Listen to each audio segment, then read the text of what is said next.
아이고 죄송해라. 우리 저 대법원장님 얼굴을 가렸네요. 우리 대법원장님이 이렇게 생기셨죠. 예, 자, 그분의 용안을 가리고 제가 브리핑을 해도 용서해 주시기 바랍니다. 어떻게 이렇게 됐어요?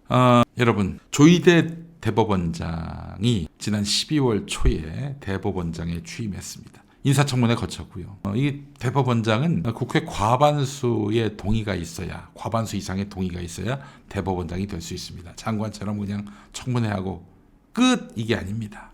예, 제가 우리 조희대 대법원장 이렇게 지명됐을 때 그때 조금 그 양반에 대해서 우호적인 기사를 소개했더니 제 방송을 애청하시는 판사 출신 변호사님이 연락이 왔어요. 인간아, 이렇게 나이브하냐? 조희대가 어떤 사람인데 이렇게 나이브하냐? 하면서 저의 경을 치셨습니다. 예, 그분께 얼마 전에 제가 들은 얘기인데, 와, 판사들 있잖아요. 판사들 중에 뭐 물론 투철한 역사 의식과 사명감, 직업윤리로 원칙에 따라서 법관은 독립된 기관인 만큼 법리와 양심에 걸맞게 판단한다. 누구의 압박도 허용하지 않는다. 그런 판사님들 분명히 계십니다. 분명히 계세요. 훌륭한 판사님들 계십니다. 그러나 그렇지 않은 나머지들, 특히 그 엘리트 출신, 강남 출신, 엘리트 출신 중에 그렇지 않은 분들, 제가 말씀드린 투철한 역사의식과 사명감, 직업윤리를 가진 분들이 분명히 있는데, 근데 그렇지 않고 무조건 그냥 착하고 무조건 착한, 무조건 선량해 보이는 이런 사람들은요, 한마디로 말해서 어떤 판결을 내리느냐, 대법원장이 보셨을 때 기분 나쁘지 않아 할 그런 판결을 내린다는 겁니다. 예. 물론 뭐 조희대 대법원장이 나쁜 사람이라고 얘기하는 건 아니에요. 그러나 적어도 정치적 판결을 함에 있어서는 조희대 대법원장의 코드를 맞추려고 한다. 이런 얘기입니다. 투철한 역사의식, 사명감, 직업윤리가 없는 그저 착한 판사들은 대법원장의 코드에 맞춘다는 거예요. 자, 그러면 지금 조희대 대법원장의 코드는 무엇인가 궁금하시죠? 조희대 대법원장, 한평생 법관을 하면서 한 번도 좌나 우에 치우치지 않고 항상 중도의 길을 걷고자 노력했습니다. 걱정하지 않으셔도 됩니다.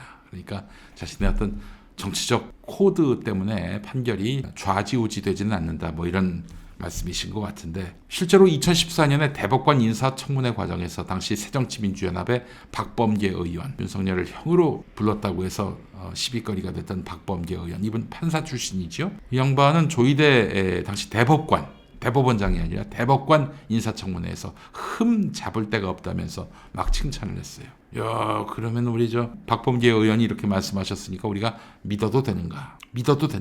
걱정하지 말라라고 이야기한 것에 대해서 젤리곰님이 그게 마음대로 안 돼요, 영감님. 이런 말씀하셨네요. 예. 자, 이분의 과거 판결을 한번 보겠습니다. 이 판사는 판결로 말한다고 하잖아요. 2008년에 서울 고법 재판장 시절에는 여성 경찰관을 성폭행하려다가 미수에 그친 혐의로 기소된 주한미군 병장과 공범을 감형했습니다. 이것 때문에 성인지 감수성이 문제가 있는 거 아니냐, 이런 이야기를 들었는데, 이것만 아실 거예요. 조희대의 문제의 판결. 근데 과거에 보니까 국정원 댓글 사건이 있죠. 2012년 대선 때 한참 이슈가 됐고, 그때 윤석열이는 도리어 국정원 댓글 개입 이거를 제대로 수사해야 된다. 이면서 박근혜 정권하고 각을 세웠다가 이제 좌천된 거 아니겠습니까?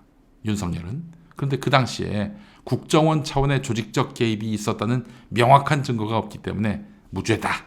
이런 의견을 냈던 사람이 조희대고요. 100년 전쟁이라고 아시죠? 박근혜의 아버지 박정희 시대의 여러 문제들. 이에 대해서 이제 제재 조치가 내려졌단 말이죠. 방송통신심의위원회에서. 이 제재 조치는 적법하다라면서 유지돼야 한다라는 의견을 낸 바가 있습니다. 보수색이 있는 것은 분명합니다. 민주당은 왜 이분을 통과시켜줬냐? 2023년 12월 8일 그때 국회 표결을 했는데 재석 의원 292명 중에 찬성이 264표, 반대 18표, 기권 10표로 과반수 훌쩍 넘는 동의를 얻어서 대법원장 되도록 길을 열어줬단 말이죠. 그때는 왜 그랬느냐? 이분이 이제 정년이 있어서 대법원장 통상 6년 하는데 4년밖에 못해요. 그 4년 정도면은 이제 다음에 민주정부가 들어선다고 했을 때 대법원장을 딴 사람으로 바꿀 수 있는 거지.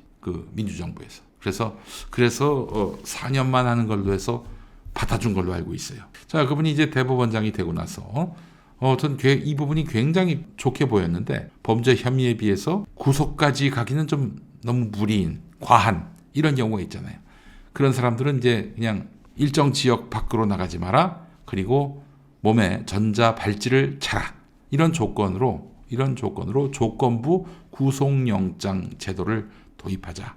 이런 의견에 동의를 한다고 얘기했어요. 조희대 대법원장이. 사실 그 구속영장 실질심사를 받는 사람은요, 구속 아니면 불구속 이렇게 둘 중에 하나만 선택을 해야 하는데, 요 한 가지를 더 이제 추가를 한다는 것이죠. 구속되면은 진짜 뭔가 큰 잘못을 저지른 것으로 사람들이 인식하고 있는데, 그래서 기본권 침해가 매우 심각하단 말이죠. 이 점은 평가할 만하다 이런 생각이 들고요. 그런데 김명수 때 추진했던 그 법원장 후보 추천제가 있습니다. 말하자면 일선 판사들이 이 좋다고 얘기하는 사람만 법원장이 될 수 있도록 하는, 이걸 없애버렸습니다. 조희대 대법원장이. 이건 뭐냐? 자기 마음대로 이제 인사를 하겠다 이런 얘기 아니겠습니까? 조희대 대법원장의 권한이 매우 커졌어요. 이것 때문에. 그리고 재판 지연을 막아야 한다. 가능한 신속하게 첫 재판 기일을 지정하고 변론 종결일로부터 판결 선고가 너무 늘어지지 않도록 사건 관리에 주의를 기울이라. 이런 지침이 내려졌습니다. 야, 참 이런 이야기가 나왔는데, 저기 양승태 전 대법원장 1심 판결이 5년 만에 나왔잖아요. 이건 뭘까요? 양승태가 말이죠. 재판받을 때 5년 사이에 그 인사가 얼마나 많이 바뀌었겠습니까? 재판장이. 그때마다 지금까지의 그런 기록들 다 읽으라고 한대요. 양승태가. 그럼 그때마다 또 다 읽어준대요. 짜증내지 않고. 판사들이. 자기 판사의 최고참 선배인 양승태가 누가 보더라도 이거는 재판을 지연할 목적인데 재판 기록을 다 읽느라고 그게 한 7개월 갔다고 하죠. 그 읽는 데만. 그 심사도 안 하고 읽는 데만 7개월이 지났다는 거 아니겠습니까? 그 양승태 디스하는 건 아닐 텐데. 어쨌든 조희대 대법원장은 재판을 신속하게 하라. 이렇게 지침을 내렸습니다. 잘 보면은 여기서 이제 흐름이 읽히는 거예요. 조희대 대법원장 자신의 권능을 극대화하는 것이죠.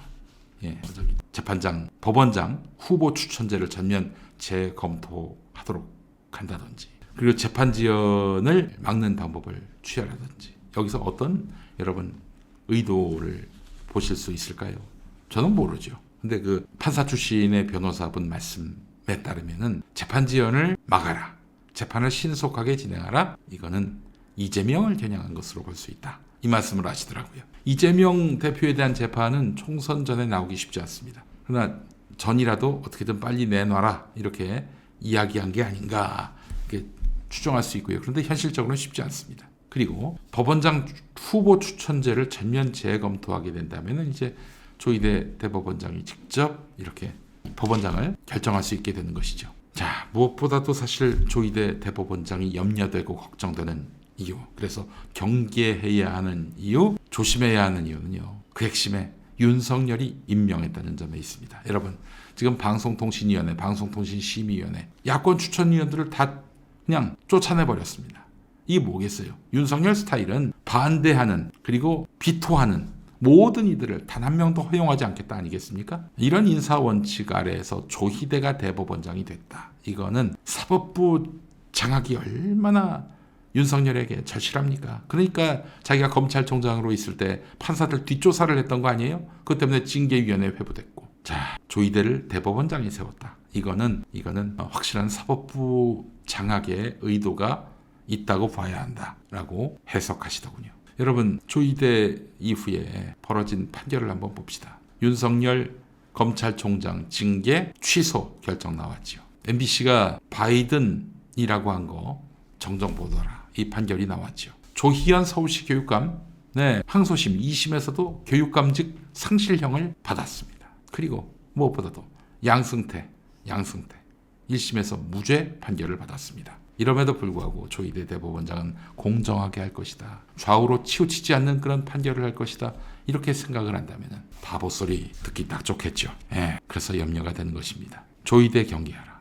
다시 한번 말씀드리겠습니다만 일선 판사들은 말이죠. 대법원장 뜻에 맞게 판결을 합니다.